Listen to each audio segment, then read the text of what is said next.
Hey, good morning, everybody. How are ya? We're pretty excited here this morning. I am here with my friend Renee, and as you've noticed, she's got green on because she is what I would love to call a masteress gardener. Not a master gardener, but a master's gardener. And why, may you ask, is she a master gardener? Renee, tell them a little bit about our green space. Oh, our green space is outside. You've got to come and join us today. We are painting rocks, having popsicles, playing games. You need to come out and go on a virtual tour with us out there, a visionary, fun event. Wait, it's a virtual tour? No, it's not virtual. It's well, present. we are going to have virtual tours, though. Is that what you were thinking about? Yes. And that's exciting. We're going to have, I think Ryan's putting something together so that you're able to see the green space virtually. But you know what? If you're close enough today, we think you should hop on over here and come and check it out. Plus, it's not going to rain, right? Right. Yeah. It's beautiful. We've been dreaming about this since the days when I went out and bought, I don't know, AstroTurf. 50 pieces of AstroTurf and would haul it out there so that we could have what we called a party in the parking lot in our huge cemented parking lot. But no more. We ripped up the cement. We planted grass. We prayed over the grass. Yes. We got water on the grass. And now we have grass. Green it's space. Beautiful. It's a green space. There's all kinds of plans for it. And we're just so blessed to have it. We're excited to share it with our community and you. So come and see that. If you are watching us from someplace cool or even from home, throw that in the comment line. We always just love to know where people are watching us from. Sometimes we get people watching us from Hawaii. That was 2 weeks ago. That was super cool because I've never been. Have you? No. I know, but I felt like I was Bucket kind of list. in Hawaii because Hawaii was watching us on the stream greeting. So it was super fun. In a few more weeks, we have our baptisms and barbecue. And I always have to laugh because it's such a funny name. But on August 2nd for our midweek, we're going to be having some baptisms here where we are going to play outside in the green space. In the green We're going to space. eat together. We're going to hang out. We're going to come back in for a message, and then we're going to head back out for baptism. So if this is an opportunity for you where you may be thinking, you know what, it's time for me to do that public proclamation of my faith, this is your time. Consider August 2nd. It's online. Just check it out. And is there anything else we should tell them? Oh, yeah, week 2 of the Heroic Moments series. Yes. And we're going to learn today about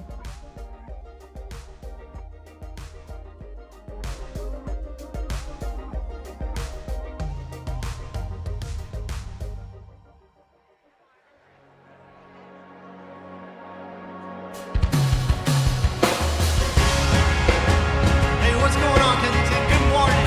Let's go ahead and stand as we worship and sing about Jesus today.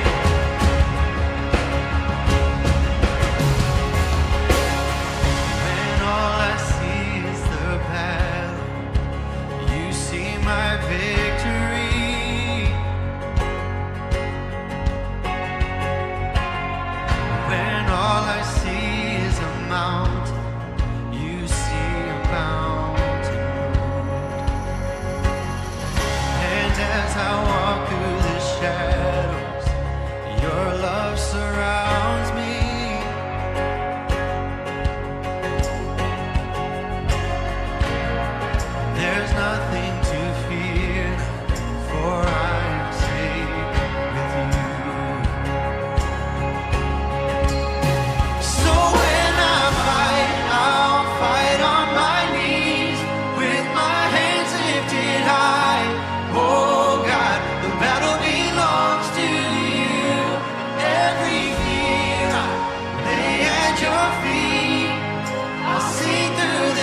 Morning.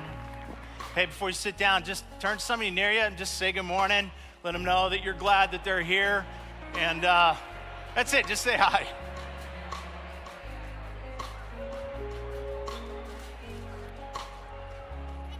Good morning. How are you? Good.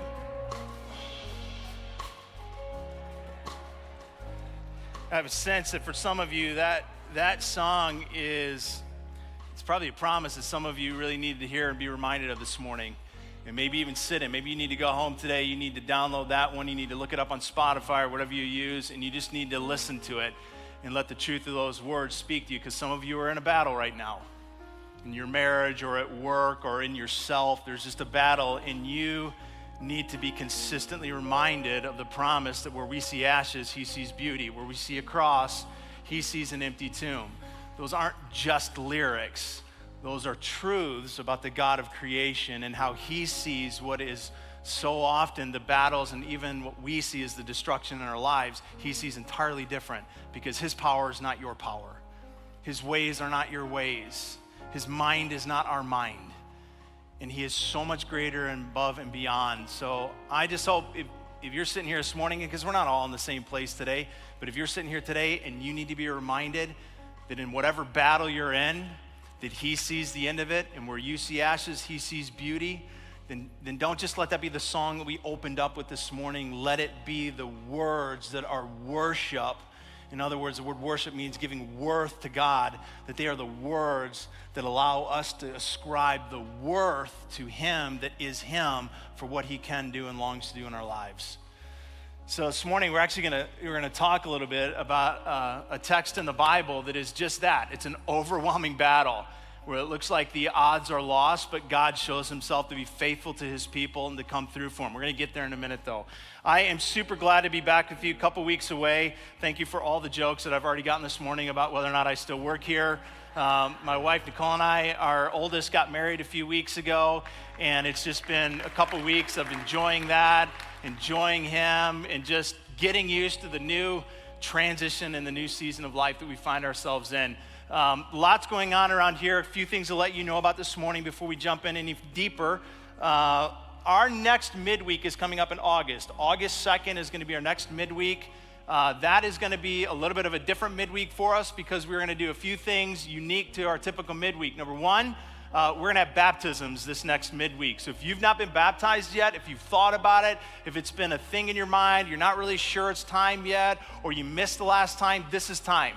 This is going to be for us as a campus to have a moment together to celebrate that decision with many of you.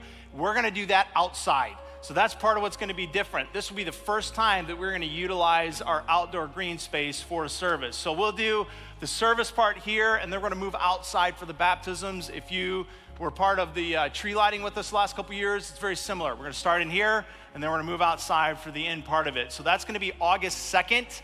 You can go online to get registered if you want to get baptized. You can also go out to the hub, ask any questions. You can get registered out there. You can talk to people as well. But probably the easiest place is just go right to our website, kensingtonchurch.org/baptism. Tonight, just to let you know, our student ministries are meeting. So junior high through high school will be meeting here this evening from 4 to 6. And they're also going to be meeting outside in the green space. So if you are a high schooler or junior hire, if you have high schoolers or junior hires, my two daughters, both high school, I'll be back here again in a few hours dropping them off for this evening. So 4 to 6 here tonight. We're going to break the two groups up apart at one point, but that's going to be mostly outside in the green space. Speaking of which, I want to tell you a little bit about the green space as it has been developing. Now that we're starting to utilize it, the grass is in, it's ready to be taken care of. It's ready to be used. This is Renee. Everybody say morning, Renee. Because y'all don't realize you can be a little bit of an intimidating group to stand up in front of. But Renee has been the brainchild behind so much of what has happened. Now that the grass has grown and the project is in, Renee is the one that's helping us take everything to the next level with what we're going to do for our kids out there, what we're going to do for seating, what we're going to do to just really make it a usable space. So I'm going to stop talking, and I'm going to give Renee a minute just to tell you a little bit about what we're doing out there and how we're getting it done, and even some of what we're doing today to show you some of it. Well, we're excited that the grass is growing. It's been raining, so let's get out there. Today, we are painting rocks, having popsicles, playing games, so please come and join us out there. Let us walk you around and show you the vision for what we have planned. I forgot what I was going to say. Oh, we are building a team, thank you, of artisans and craftsmen and carpenters, mason workers, gardeners, garden enthusiasts, anyone and everyone who wants to get involved. There is a place for you, and if you don't have time... Are we gonna build that fireplace? Yes. All right. Yes, we are, and we will have a fundraiser for that where we can buy bricks and get your name stamped on it. That's our wishful thinking. It'll be around the hearth because the hearth is the heart of the home. We also have fundraisers for panels, fence panels, and possible memorial benches and trees. So please figure out what you want to do. It will be coming down the pike soon. Please join us outside. And if you are interested and you have a gift or talent that will be useful out in the green space and you want to join us, there's a sign-up sheet in the hub. Please get your information down there so we can contact you and let you know when your time comes. We're also going to be adopting spaces out like the zoo. Have y'all seen the flower places at the zoo? We are going to adopt spaces out for small groups and families to adopt. For example, there's a men's Bible study that is going to build our children's space for us. So get involved, sign up, and join us outside. And then, so today there's a tour. There's a tour outside. Tell us about the tour. I mean, and you're like, it's a tour. We walk out the doors. Well, here's what we're going to do, though. Tell us a little bit about it. So outside, we have signs set up in the areas of the things that we want to build and the things that will come. And I will walk you around. And if you have questions, I will answer them to the best of my ability. But until you get out there and walk the space, you don't realize how big it is. And it's amazing. And then if you've got kids with you today, no worries, because we've got things for the kids Rock if you're going to go out there. Yes, we have rock painting. If you've seen some of the rocks out there, they look amazing from 2 weeks ago. Painting rocks, eating popsicles, playing games, taking a walk. It's going to be awesome. So we're going to get them full of sugar and full of paint and messy and then send them home with you. So that's our plan for the day. Exactly. Awesome. Everybody say thank you to Renee. Renee is a volunteer who has given just so much time and energy to this to make that outdoor space usable for us and our community. So, all right. We have a song that we're going to do right now that's going to kind of lean us into the rest of the morning. And I'm going to put up a couple of lyrics of the song because I want you to pay attention to these so you can kind of emotionally and mentally begin to lean in for the rest of the morning to where we're going to go. So the first lyric, put this up on the screen. This is one of the things you're going to hear sung in a minute. I'm out here asking for miracles I don't foresee. Have you ever prayed for something and even as you're praying for it, you're doubting it? Like as you're praying, I have. Like as you're praying for it, you're doubting that God's going to do it. You're doubting it's going to change. You're doubting it's going to heal. You're doubting they're going to come back. You're doubting God cares. You're doubting you're going to change. Part of what we're going to look at today is a story of a time in ancient Israel's just existence and life where there was a deep, deep need for God to show up as well as a deep fear that he actually would. But there's another lyric in this song that I think also is a bit of the undercurrent of what we're going to read this morning. We can put the next one up. This is equally what at one point you'll hear sung in just a minute. I've been stuck in my ways and I've been scared to evolve. Do you know sometimes our fear about whether or not God will show up really isn't about what we think God will or won't do or can or can't do. It's the reality that somewhere deep inside we are aware of the fact that we are stuck in a pattern of living, a pattern of relating, a pattern of behaving that doesn't actually invite God into our lives, but it does the opposite and it asks him to back off. And there is this tension at times of knowing how to be honest enough with God to say, I want to get stuck and unstuck from where I'm at, to lean into you, that what I need from you, I'll experience from you. So for the next minute, just lean into the words, lean into the lyrics, and let's ask God to get us ready for his word.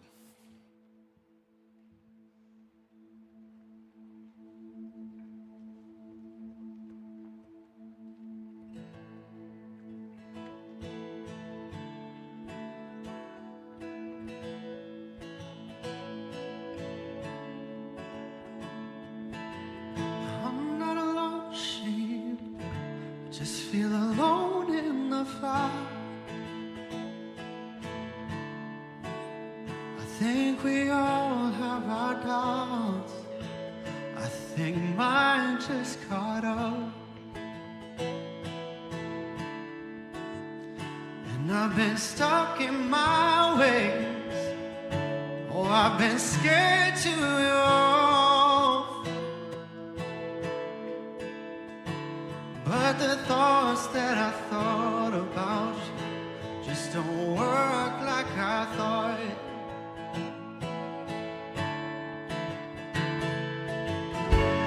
You find in these songs kinda hard to believe, 'cause I'm at war with myself, and I don't like how it feels.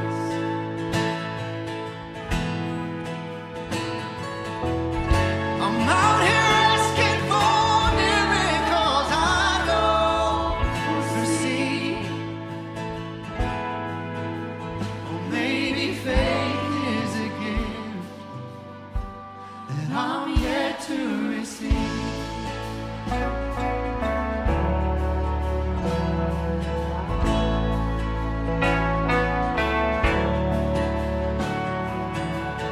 I'm not a lost hope, more like a house on the sand.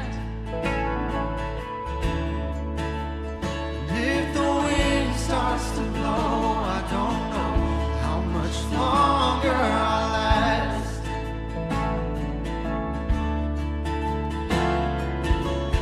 But you'll find in these songs kinda hard to believe, 'cause I'm at war with myself.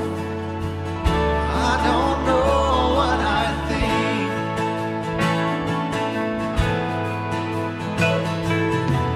And I keep asking for miracles I never see. Maybe faith is a gift that you wasted on me.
Give it to me. Oh, if faith is a gift, Lord, give it to me.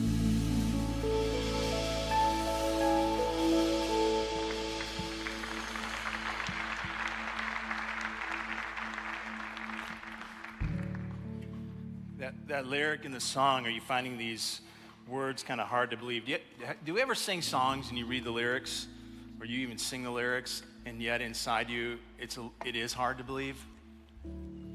Maybe songs about God's goodness, God's provision, God's love, God's protection, songs like He wins every battle, He fights every battle, and then you're in something, or you've lost someone and it just feels like there's an inconsistency, or maybe there's just a tension in your own life, maybe there's something that seems like it's falling apart in your own life.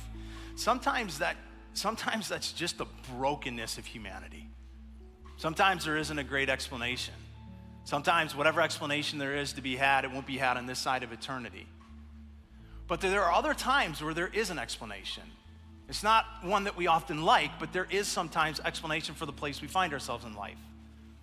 When my son was super young, we used to have this boxer, and a dog, and he had this little plastic lawnmower, and he would do circles around the dog, and for whatever reason, he thought it'd be hilarious to pick the lawnmower up and smack the dog.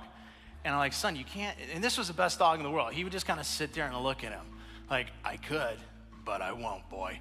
And I'm like, son, one of these days, he's gonna totally bite you. He's like, and he would just like do his, and then hit him, and then do his laps, and then hit him. And sure enough, one day, guess what happened? He bit him.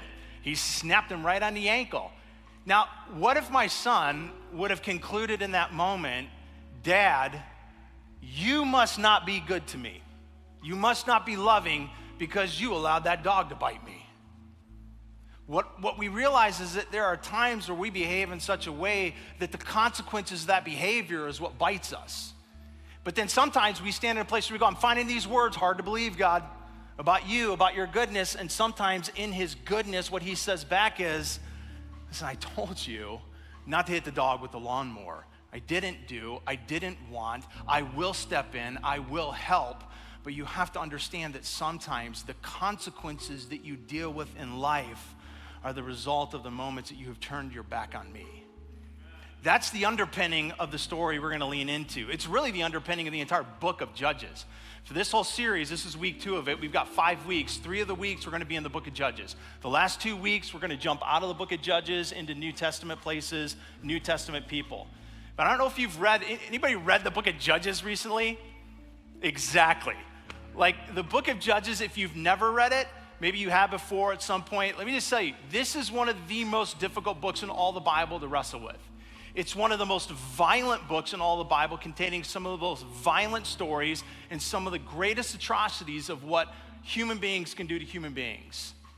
It's also a record of a time in the nation of Israel when they begin to walk away from God, and then they go back to God, and then they walk away from God, and then they go back to God. But progressively, what they do in this cycle is they start to spin more and more out of control, becoming more and more wicked, more and more evil, more and more broken.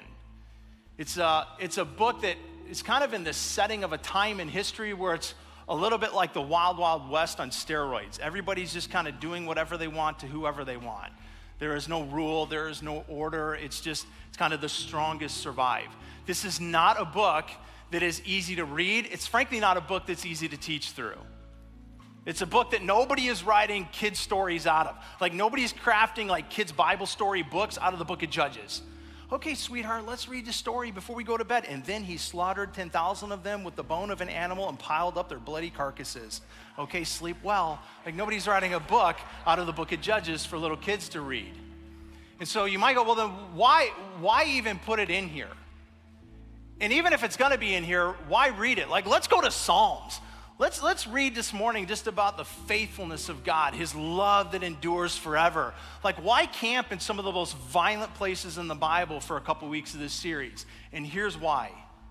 Because the book of Judges, though painful, is a beautiful invitation for you and I to actually look at and examine the brokenness in our own lives. And to be honest about the propensity in our own lives towards evil and towards wickedness. Towards this ability to turn our back on God and all the consequences that would come after it. The book of Judges isn't so much a book to tell us about what Israel once did, as much as it is to tell us about what humanity currently does. That's all of us right now. We are no different than they are. And so what the book of Judges does for us, and we're gonna see it on full display this morning, is it puts things like the tender heart of God, the justice of God, the power of living under the lordship of him, as well as the consequences and the pain of choosing not to live under his lordship. It puts it all on full display for us to see. So that we can not just go, that's what they did, but we can go, that's what we do. So we can not just go, that's how God stepped in to save them, but we can go, that's how God is always at the ready to step in and save us as well. So Judges, I want to read a few verses, and we're going to pray, and then we're going to try and make sense of some crazy story. Chapter 4, verse 1. Again, the Israelites did evil in the eyes of the Lord, now that Ehud was dead. And so the Lord sold them into the hands of Jabin, the king of Canaan, who reigned in Hazor. Sisera, the commander of his army, was based in Harosheth. Hagioim. Now, I'm just going to tell you right now, this is like varsity level, like Bible words this morning, so I'm probably going to mess up one or two of them. I would love to see you try, and I'm going to do a lot of names. I may swap a couple names and go, oop, not that name, so just bear with me. Varsity level today words. Here we go. Because he had 900 chariots fitted with iron and had cruelly oppressed the Israelites for 20 years, they cried out to the Lord for help. Now Deborah, a prophet, and the wife of Lapideth, was leading Israel at that time. Let me pray. Father, I ask that as we get into your word this morning, is that you would be the one who teaches it. I have been excited after a couple weeks away to come back and to be with my church, to be able to open up your word together, to lean into you, to ask you to speak to all of us. At the same time, God, even in my excitement, I am incredibly aware this book written by you requires you to make sense of it, requires you to help us to lean into it and not away from it, and especially passages like this, God. And so I pray that you would do far above what I could ever do, that you would be who speaks today, that we would somehow hear your voice, we would know your presence today, that you would make a connection with us wherever we're at in our journey of you and with you, whether we're close, whether we're far, whether we're not convinced at all. I pray you know that so that you would meet us where we're at. Thank you for your goodness.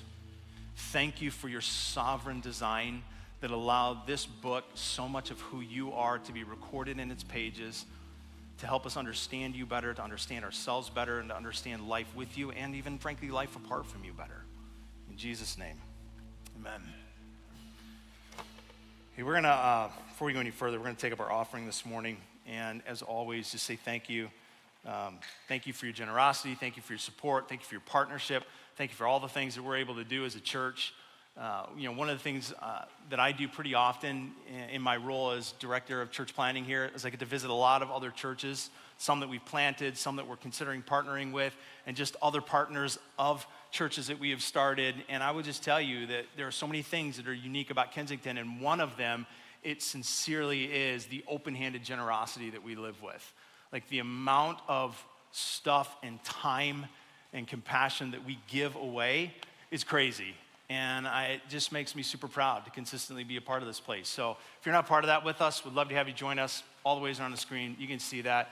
We've got baskets as well that get passed around this morning. So if that's helpful for you, use those. But thank you for all that you do to be a part of this. And join us if you're not. All right.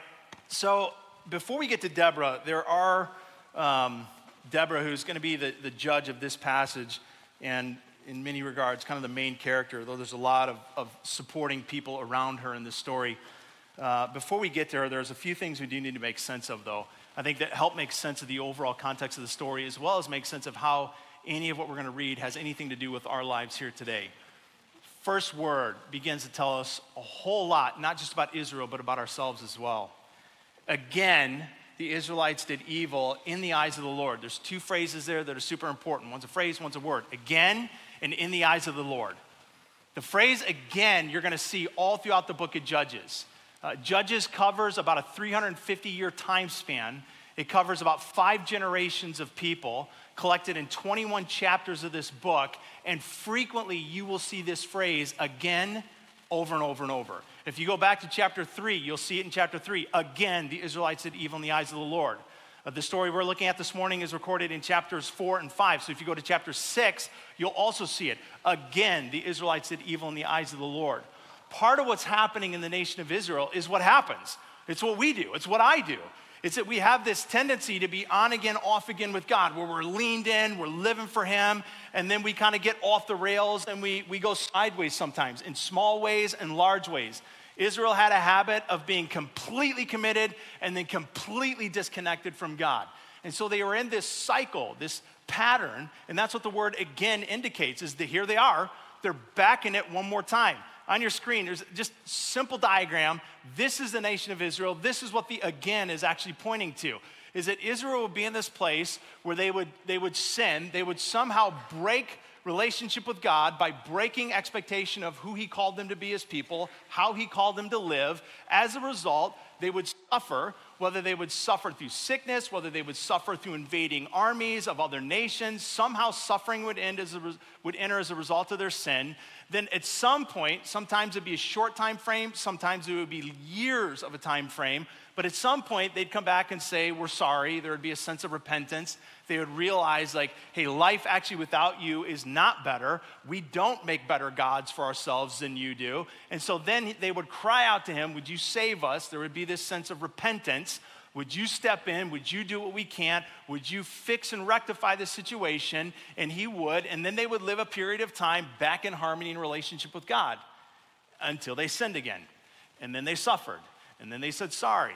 And then God saved them. And it would just be this ongoing cycle that they failed to figure out how to ever break. And so when the text tells us again, what it's telling us is they're back in the same place. There are two probably verses in all of the book of Judges, one found near the beginning and one found near the end, that really sum up this kind of 300-year, 350-year time frame in Israel. The verse found near the beginning of the book simply says this on your screens: a generation grew up who knew neither the Lord nor what he had done for Israel. After Joshua, who had followed Moses is the one that led the people out of Egypt into the land of their own. When Moses died, handed everything over to Joshua to be their second leader. After Joshua died, suddenly anarchy broke out. Part of what happened as a result of Joshua's death is that all the parents failed to pass on what they understood about who God was, what he had done for Israel, who he was in his nature, who he was in his character. So you have this whole generation that grows up and has no idea who God is, because the generation prior to them dropped the ball. And so what begins to happen is this is where everything starts to spiral, because people in this new generation don't even know who God is, what he's done, or why to live for him. Towards the end of the book, there's another verse, again, kind of bookends the reality of who Israel is at this time. On your screen, it just says this about Israel. At this time, Israel had no king. And so everyone did what was right in their own eyes. Whole generation grew up and didn't know him. And everyone eventually did what was right in their own eyes. You realize we can do that, right? We can develop what's right in our own eyes. The problem is, as Israel begins to live for what's right in their own eyes, it becomes evil in the eyes of God. Because God, by his very nature, is the one who determines what's good and what's not, what's evil and what's righteous. And it's not just because he picks it. Like, God didn't just look at a list of things and go, I don't know, eeny, meeny, miny, mo, catch a tiger by his, that one's bad, that one's good. What is good is the result of his nature.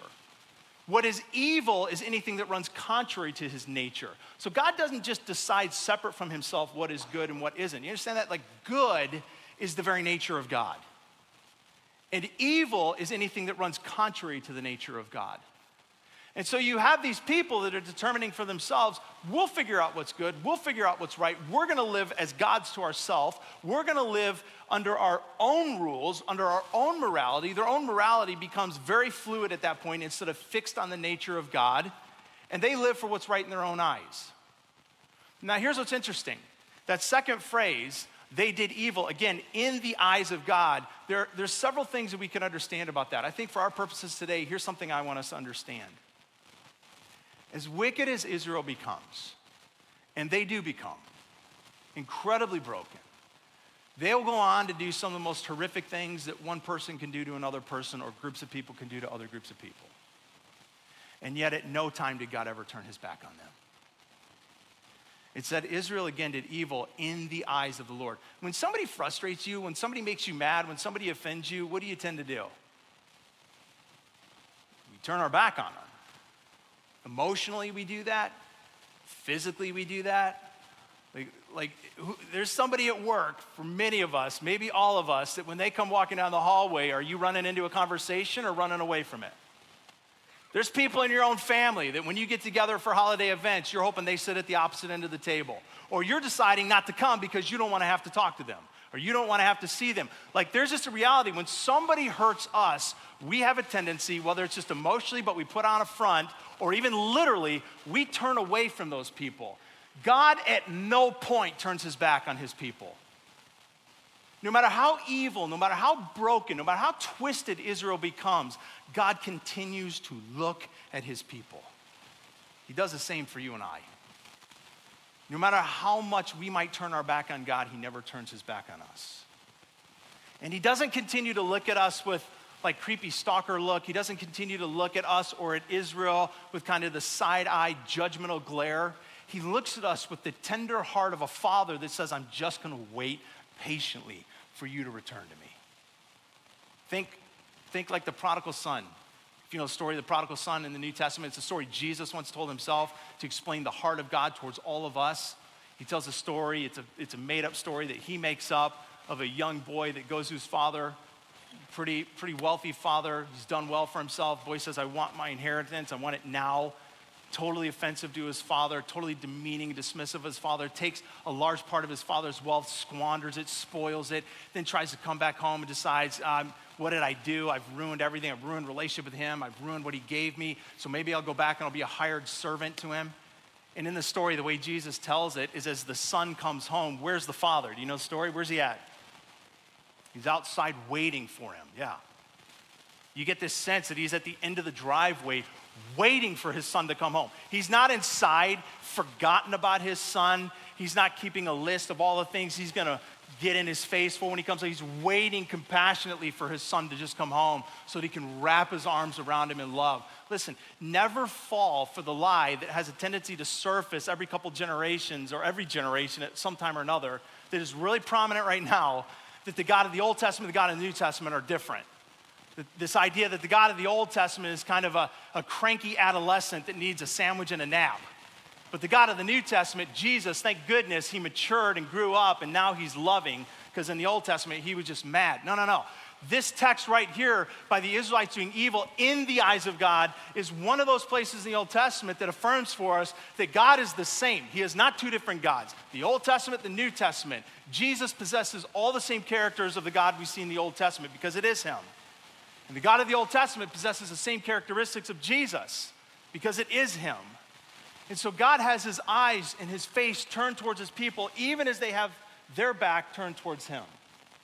And the reason God is so committed to his people is the reason he's so committed to us. Because he's absolutely wildly affectionate for us. He made us for relationship with himself. Now, Israel is a little bit unique among all people, though, because for Israel, God, this is his specific chosen people.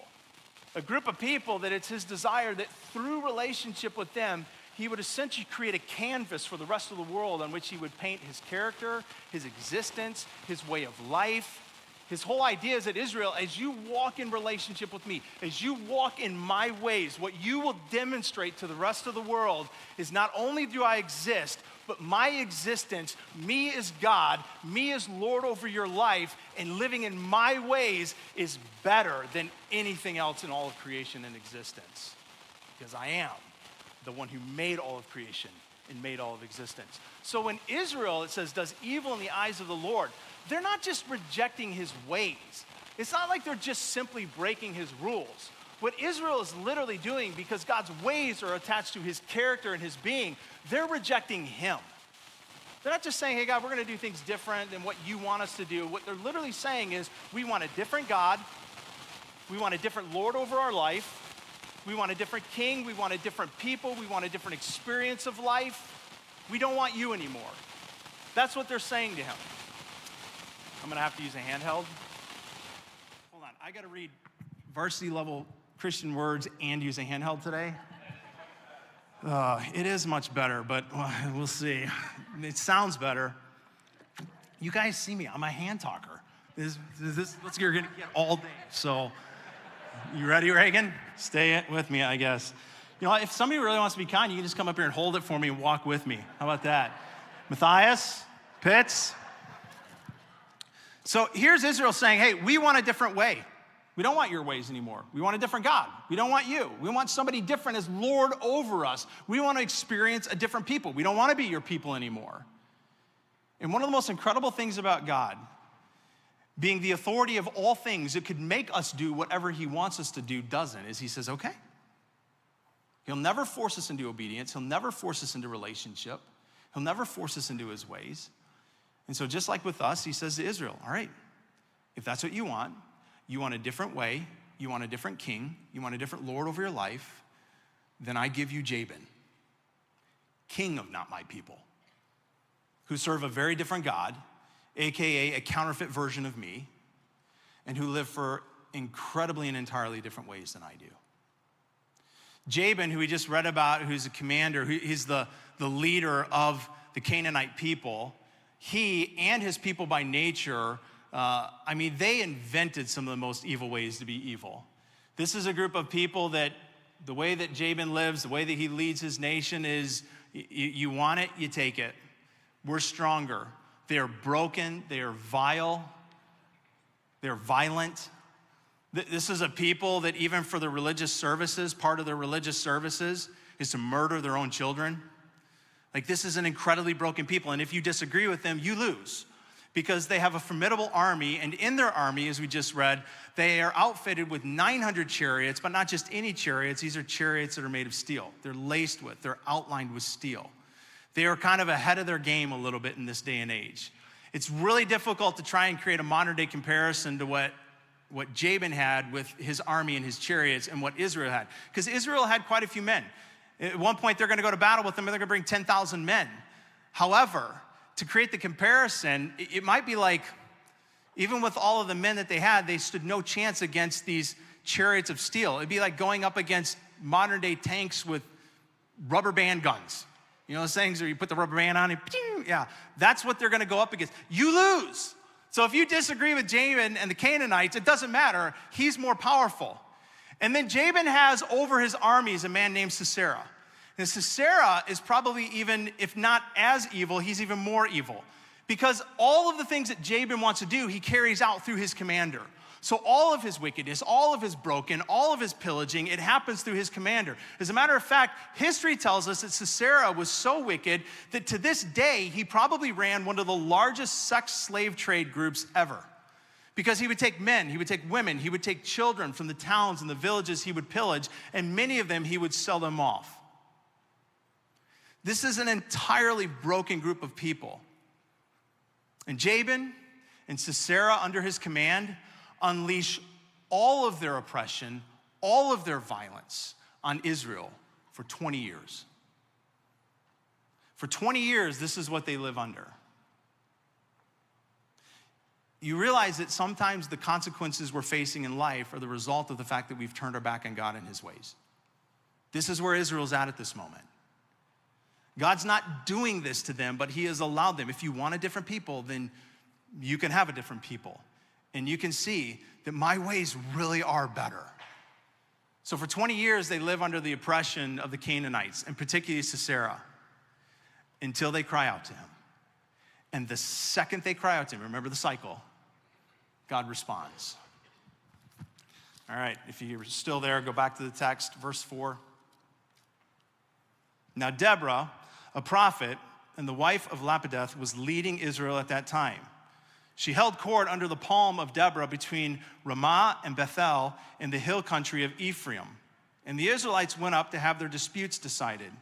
She sent for Barak, son of Abinam, from Kadesh in Naphtali, and said to him, "The Lord, the God of Israel, has he not commanded you, go, take up 10,000 men from Naphtali and Zebulun and lead them to Mount Tabor.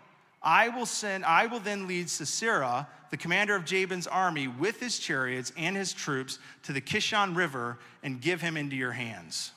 All right, can I get a little applause for getting all those words right? You know what? Have you ever heard the story that if you don't know how to say something in the Bible, a word, you just say it really fast and really confident and it's right? So I probably just butchered half of them, but you'll never know. So here's what's interesting about Deborah. She is a little bit unique from most judges. Most judges throughout the book of Judges function almost exclusively as military commanders, leaders, or fighters. Deborah is actually, it says here, under a tree that's been given her name, the tree of Deborah, is holding court.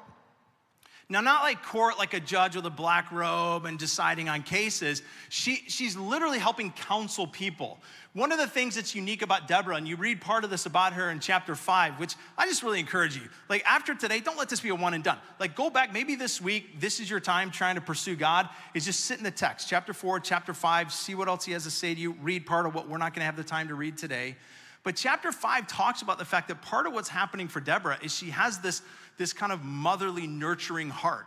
And I think that's part of why she's not just saying, hey, we're gonna only be a military power. She's going, no, I wanna be with the people. I wanna FaceTime with the people. I wanna help the people. I wanna decide on disputes. I wanna decide on conflict. I wanna give counsel into their lives. So this is part of how Deborah's leading. Again, this is different. Most judges, as you read through the book of Judges, they don't lead this way, which means that she does need somebody to lead her army. So as she's leading Israel, she has a man named Barak that serves under her, and he's the commander of the army. It's Barak's job to be the one that defends Israel from outside invaders and to lead them out of captivity like they're in right now and have been for 20 years with the Canaanites. The problem is Barak is not leading. Matter of fact, Barak's not doing his job at all. He's experiencing all the benefit of his position, but he's not leaning into any of the responsibility of it. And so she goes to him with this instruction to basically do your job. And she's not bringing to him a new idea. It's not like it's something that he's unaware of. Even as you read the language there, she says, has not the Lord commanded? In other words, this is not new information. You know this is what God's told you to do. You're just standing back and watching what the Canaanites do to wreak havoc on our people. Do your job. Stand up to them.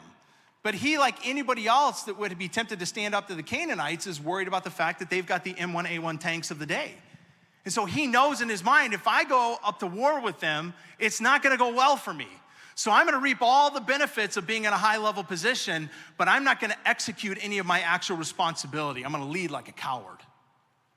And so she goes to him and she says, listen, if you will actually do what you're being told to do, you'll still get the credit for it. At the end of the section I just read, she says, I'm gonna be a part of this with you. I will help rout the armies.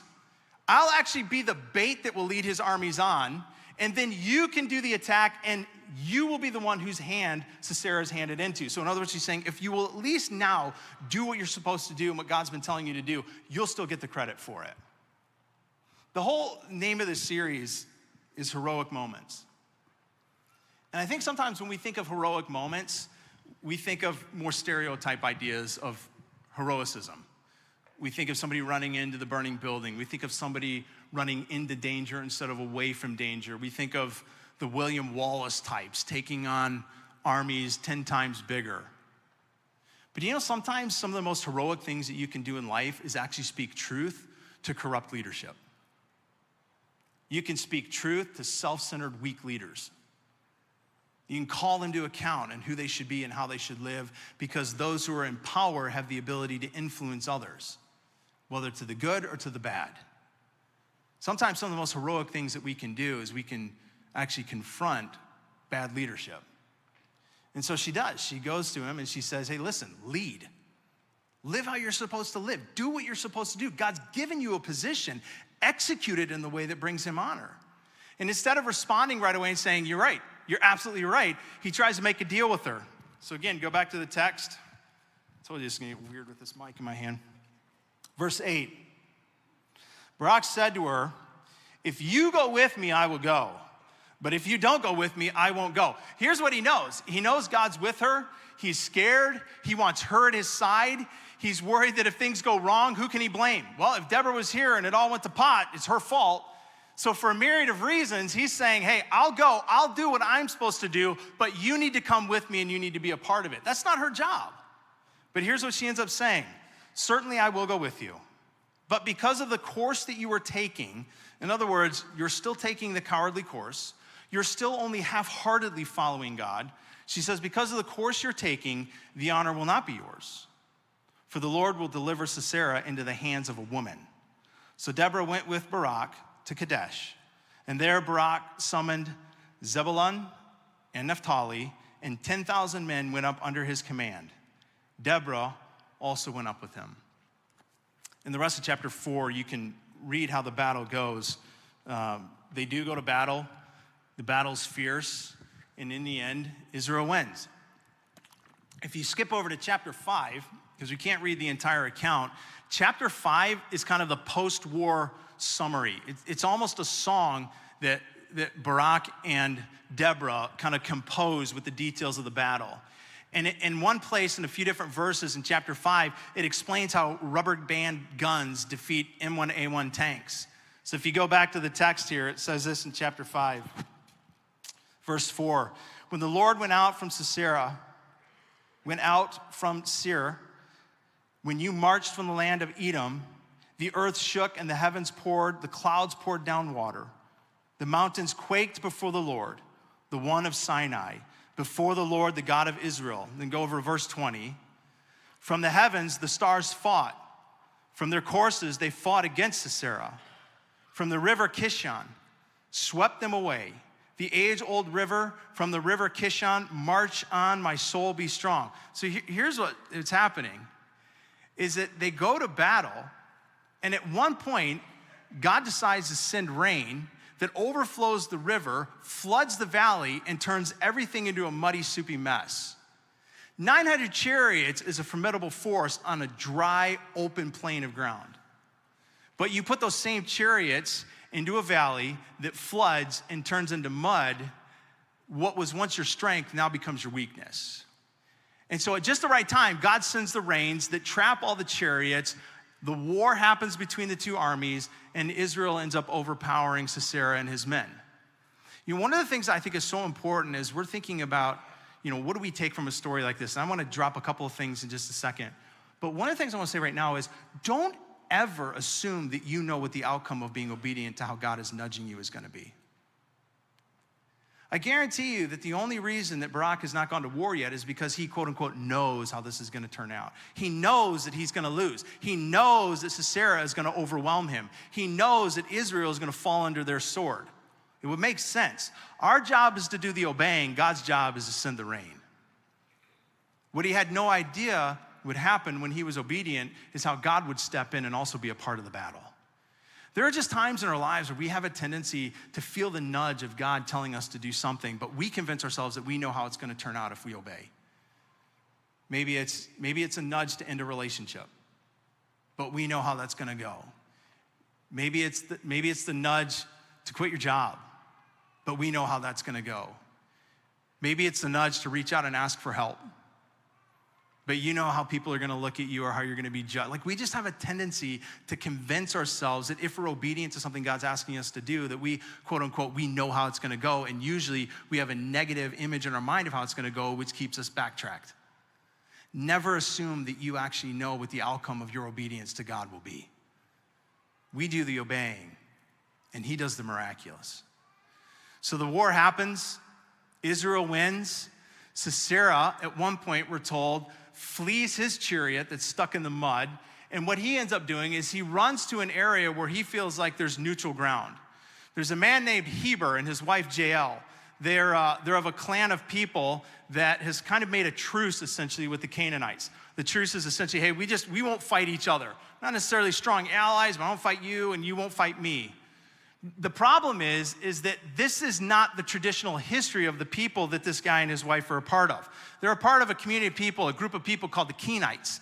The Kenites have a relationship that go all the way back to the days of Moses with the Israelites. And it's not always been perfect. Sometimes it's on, sometimes it's off, but by and large, it's been relatively peaceful between them. So when Heber decides, unlike the rest of the Kenites, hey, I'm going to make an alliance with this group that's against Israel, it kind of puts him on the outs with his people. So he breaks away. Him and his clan end up becoming in this truce with the Canaanites. So that's why Sisera goes to his house thinking, hey, I've got safety here with him. The problem is it doesn't just put him on the outs with his own people because they're going, hey, we're not making a deal with the Canaanites.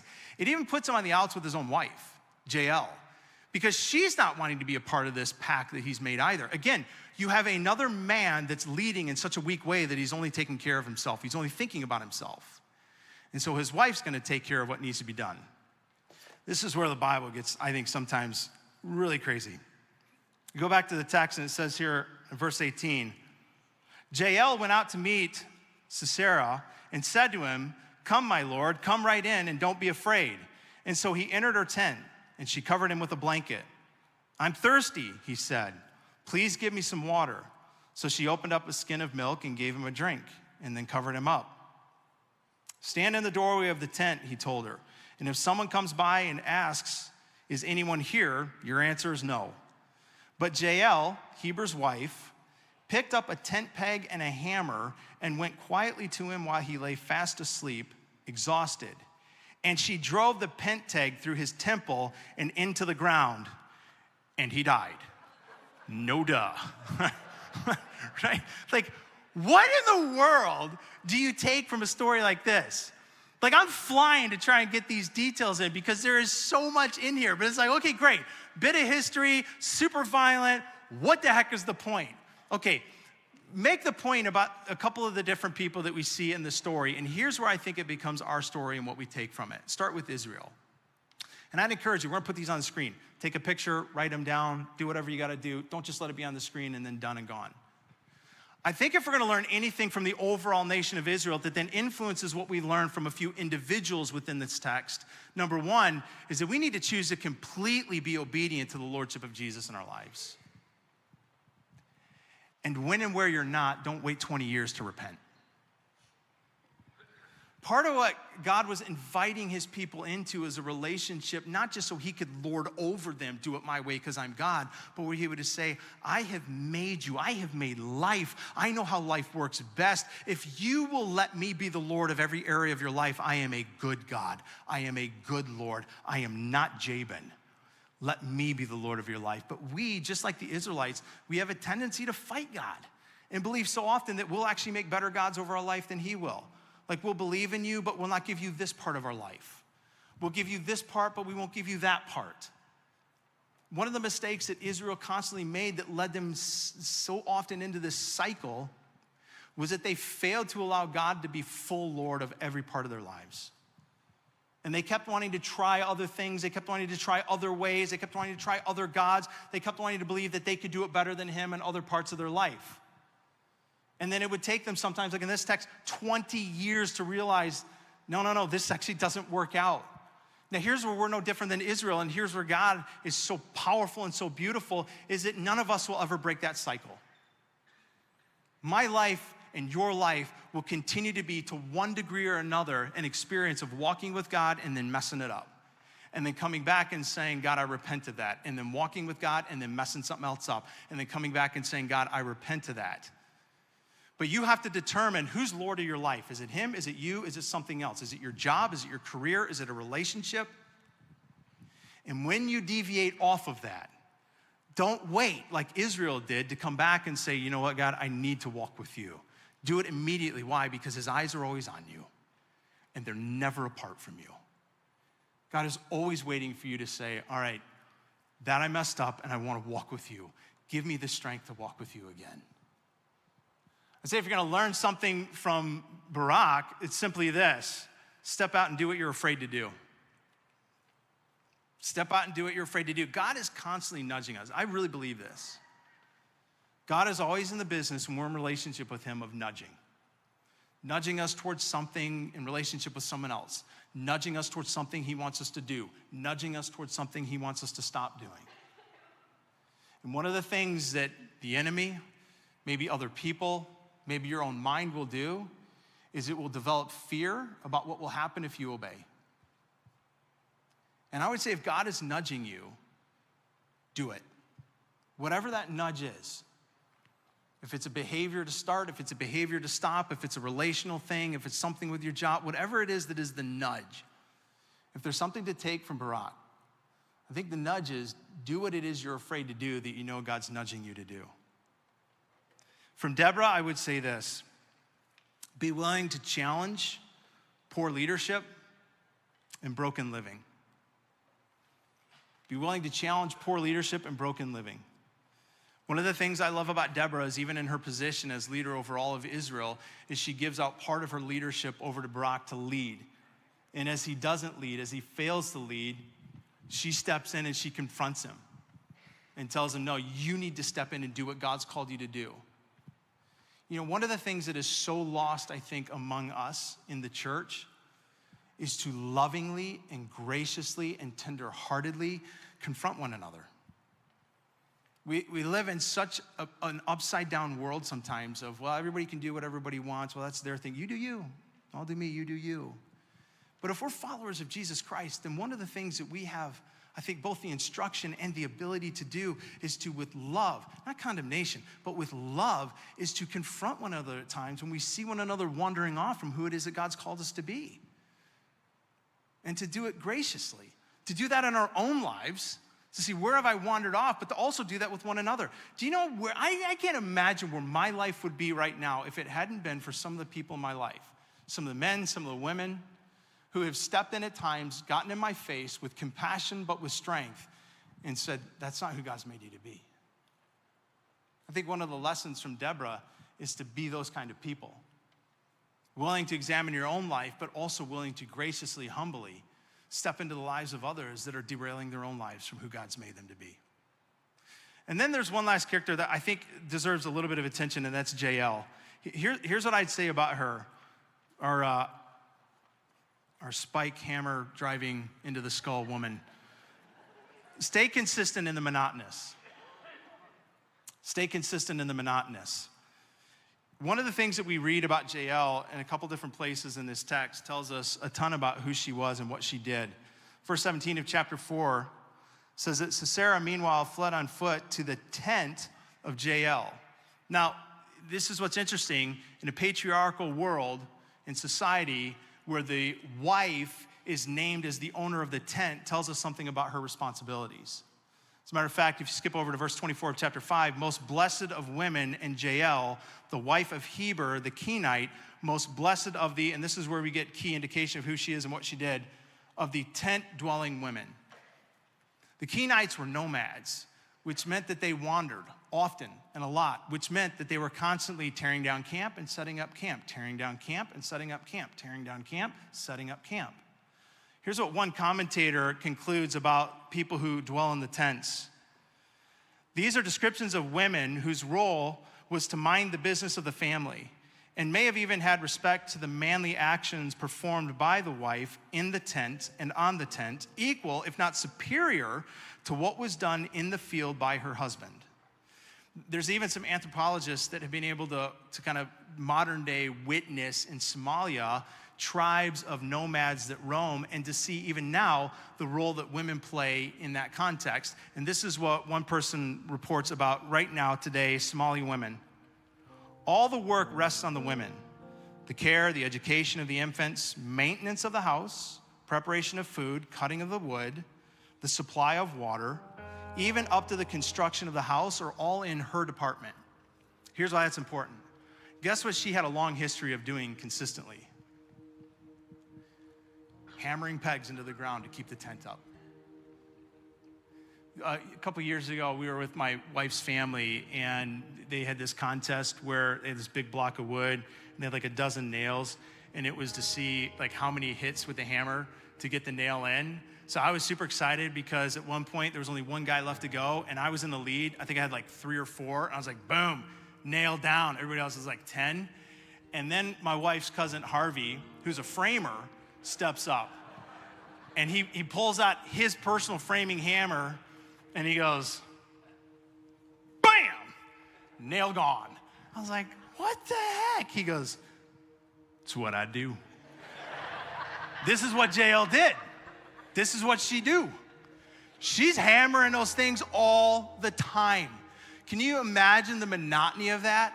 Where her husband's out in the field with the boys, having one, watching the sheep.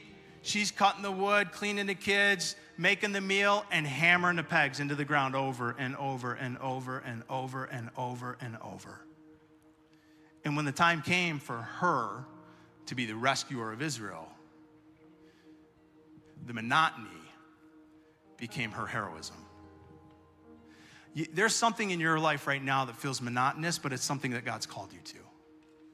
And maybe the monotony feels like your marriage. Maybe the monotony feels like raising your kids right now.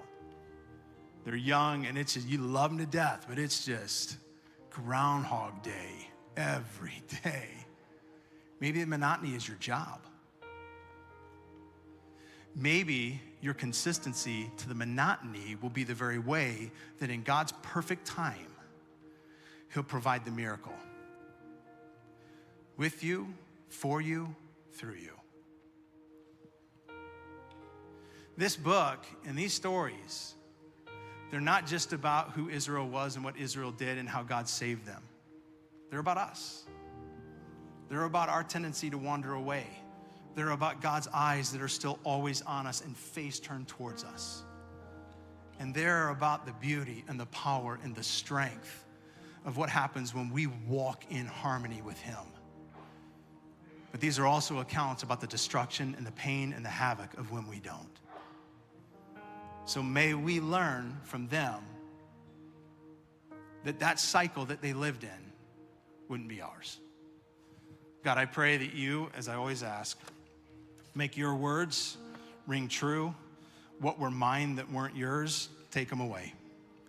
Help us to know how to keep walking with you, to be like you, to be loved by you because we're loved by you, to be the love that you are to others.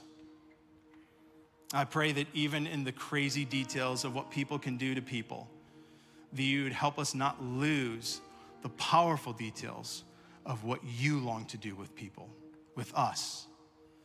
And I pray that you would continue in the days ahead to bring alive your scriptures, your text, and your truths. In Jesus' name, amen.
is. All right, I totally messed that up.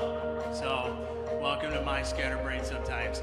Hey, don't forget, today, 4 to 6, students meet here back at the building. We're going to be outside in the green space. And right now, we'd love to have you just go. If you haven't stepped outside yet, go see it. Even if you have, go hear some of the things that we're dreaming about. Give your kids some ice cream, let them paint a rock. We'd love to send them home, hyped up on sugar and messy. And just hope you enjoy the rest of your day, the rest of your week. We're going to, next week, dive into the life of Samson. So we'll see you for that one. Have a great week.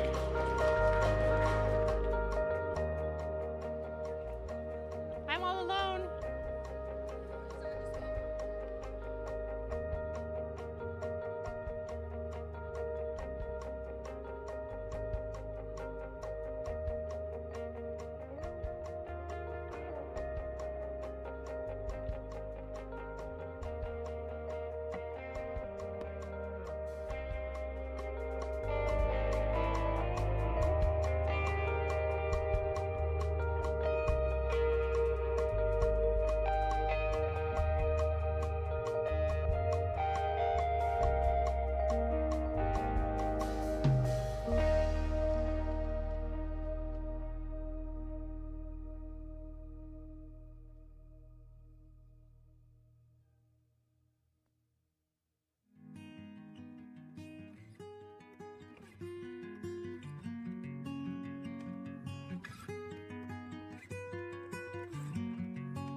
Check, check.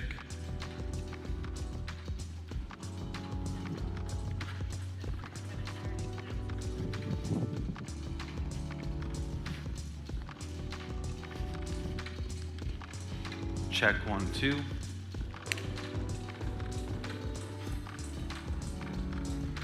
Testing 1, 2. Check, check, check. Check 1, 2.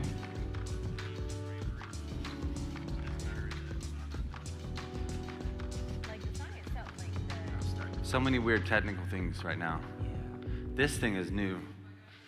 What was going on with his headset? It sounded like radio. It totally sounded like Arthur.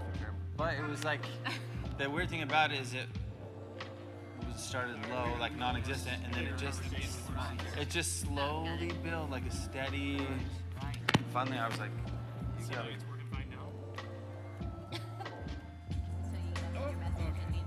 Yeah, we're trying a new pack, new frequencies. 100%. Yes. 100%.